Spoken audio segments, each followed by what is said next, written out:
We also have Mr. Anil Trigunyat, former diplomat, joining us on the phone line. Mr. Anil, what do you make of this? You know, India, of course, striking back. The first strike was a tit for tat, as is being said, of the expulsion of the senior Canadian diplomat. Thereafter, India going ahead and warning, all citizens who are traveling to Canada, asking them to exercise utmost caution, and now suspending visa services. It's not going to let go of this issue easily.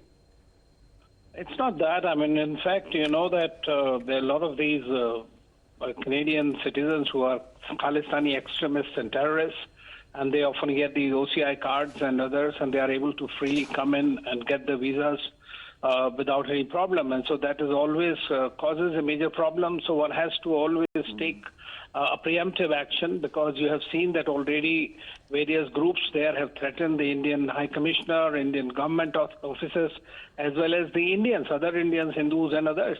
So they have, of course, represented to the government of Trudeau, but we are not very hopeful that they will take any action in that case. So you have to somehow save any incident which can happen, because they will definitely, these terror extremist groups will try to up the ante and try to just, we're seeing signs of that already. First comes these allegations, which, by the way, have no proof so far to them, coming from Justin Trudeau's government and the administration. And in the meanwhile, in the latest, we've heard of the kind of threats being issued already by the SFJ chief, asking Hindus in Canada to leave the country. This is precisely what I was saying. I mean, already these threats have begun, and the people are now obviously are a bit scared in that sense.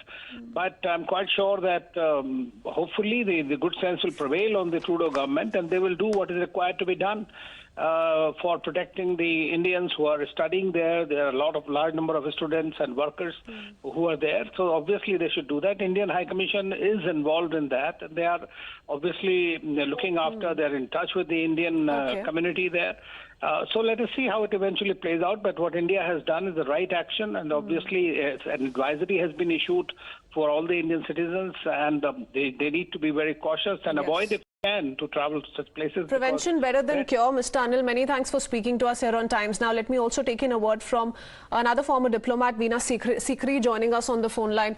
Ms. Veena, what do you make of the overall situation? India, of course, making sure, leaving no stone unturned to exercise utmost caution, time and again, warning Indian citizens who are planning to travel to Canada or are in Canada, and how they can really reach out to the Indian authorities there. But the situation quite critical. In the latest Indian visa services have been suspended. But Mr. Anil was also highlighting how there is an attempt by some of these Khalistani elements to control immigration business, so on and so forth, and that's why these measures are perhaps the need of the hour. Yes, absolutely. This decision is clearly a measure of abundant precaution because, the consular wings, the places where the visas are processed, that if that is being accessed, and there can be terrorist threats against them.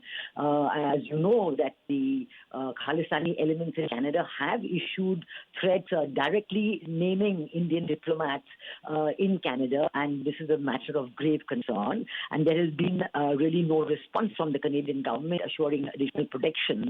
And now that there's also been threats targeting Indians on the basis of their religion, and even a member of Parliament from Justin Trudeau's party has raised this and expressed worry that this threat against Hindus living in Canada, you leave Canada. So obviously it is clear that the Khalistani-based elements in Canada, the Khalistani elements based in Canada, are upping the ante, are raising the level of threat announcements, and are actually making very, very serious statements against the safety of Indians living there, against the safety of Hindus living there, and against the safety of Indian diplomats living there. Now, when you the safety of Indian diplomats is the prime responsibility of the Canadian government. Absolutely. So far, Ms. Veena, we've seen, Trudeau and his government go soft on Khalistani terror, but this is taking it to a whole new level, almost providing a shield to Khalistani elements